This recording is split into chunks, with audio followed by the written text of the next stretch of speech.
Shanghai के मध्य में myelin नाम की एक युवती अपने वफादार कुत्ते बाओ के साथ अकेली रहती थी। अपने पिता की मृत्यु के बाद माइलिन अपनी मां और छोटी बहन के लिए पैसे कमाने के लिए अपने छोटे से गांव से शहर आ गई थी। वह एक खिलौनों की दुकान में काम करती थी। रंगों, हंसी और हजारों मुस्कुराती गुड़ियों से भरी जगह। लेकिन इन सब खिलौनों में माइलिन को गुड़ियाएं सबसे ज्यादा पसंद थीं। उसका कमरा अलग अलग देशों की गुड़ियों से भरा था, सभी अलमारियों पर करीने से सजी हुई। एक शाम उसकी दुकान में एक नया शिपमेंट आया, लेबो डॉल्स की एक सीमित संस्करण श्रृंखला। वे प्यारे रोयमदार जीव थे जिनके लंबे कान और बड़े चमकदार दांत थे।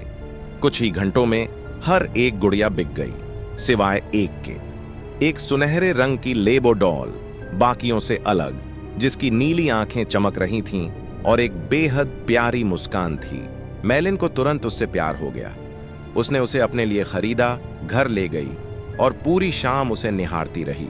उसने गुड़िया को कसकर गले लगाया, उसकी कई तस्वीरें लीं और उसे अपनी सबसे अच्छी दोस्त बाओ से मिलवाया। लेकिन बाओ को यह पसंद नहीं आया।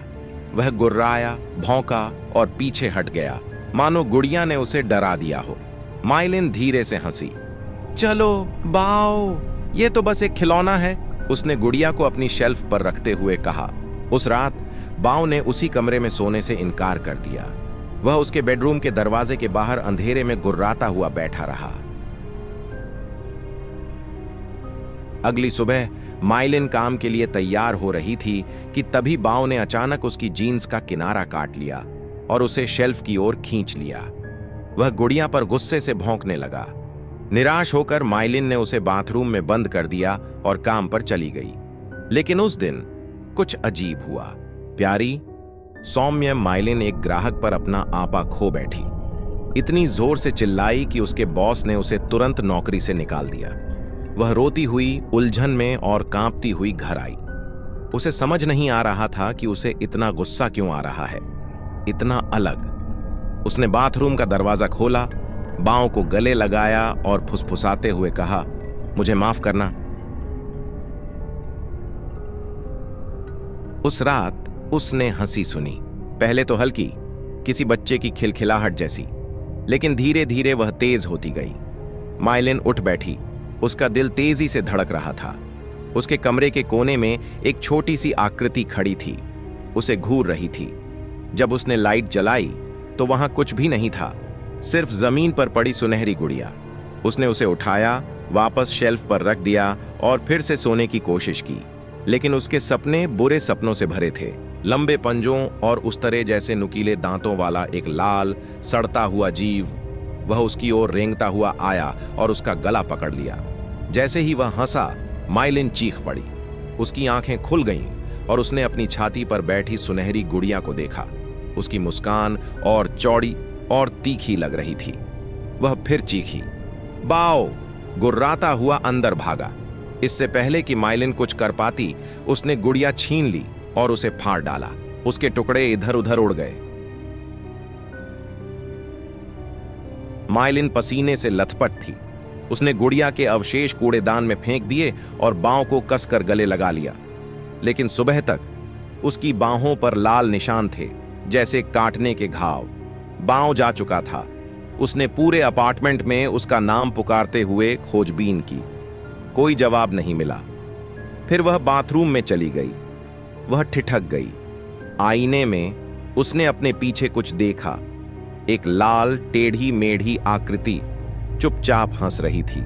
लेकिन जब उसने मुड़कर देखा, कुछ नहीं, सिर्फ सुनहरी गुड़िया, बिल्कुल सही, फिर से शेल्फ पर बैठी थी। उसकी मुस्कान अब प्यारी नहीं रही, वह बुरी लग रही थी। डरी हुई माइलिन बाओं को पुकारते हुए घर से बाहर भागी। जब वह वापस लौटी तो उसने देखा गुड़िया अब रसोई के सिंक में थी। उसके हाथ और दांत लाल हो गए थे। उसने सिंक के नीचे देखा और चीख पड़ी। बाओं का बेजान शरीर वहां पड़ा था, काटने के निशानों से ढका हुआ।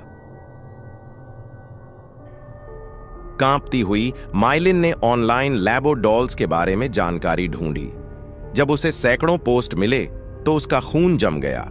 लोग दावा कर रहे थे कि उनकी गुड़िया ने उन पर हमला किया उनकी जिंदगी बर्बाद कर दी या रहस्यमयी मौतें हुईं। गुड़िया को शापित बताया गया था, एक राक्षस का पात्र जिसकी प्राचीन रीति रिवाजों में पूजा की जाती थी। बिना एक पल गंवाए माइलिन ने गुड़िया को जलाकर राख कर दिया और पास की नदी में फेंक दिया। उस रात उसने अपनी छोटी बहन को फोन पर सब कुछ बता दिया। आखिरकार उसे सुरक्षित महसूस हुआ, लेकिन अगली सुबह पुलिस को माइलिन का शव उसके अपार्टमेंट में मिला। उसके बगल में सुनहरी लैबो डॉल पड़ी थी, बिल्कुल अछूती। कोई नहीं जानता कि वह वापस कैसे आई। कुछ लोग कहते हैं कि शापित लाबो गुड़िया सिर्फ एक खिलौना नहीं है, यह पजुजू नामक एक प्राचीन दुष्ट आत्मा का एक रूप है। कई देशों ने अब इस गुड़िया पर प्रतिबंध लगा दिया है और पुजारियों ने उन लोगों पर भूत प्रेत भगाने की क्रियाएं की हैं जिनके पास अभी भी यह गुड़िया है। लेकिन मुझे बताओ, तुम क्या मानते हो?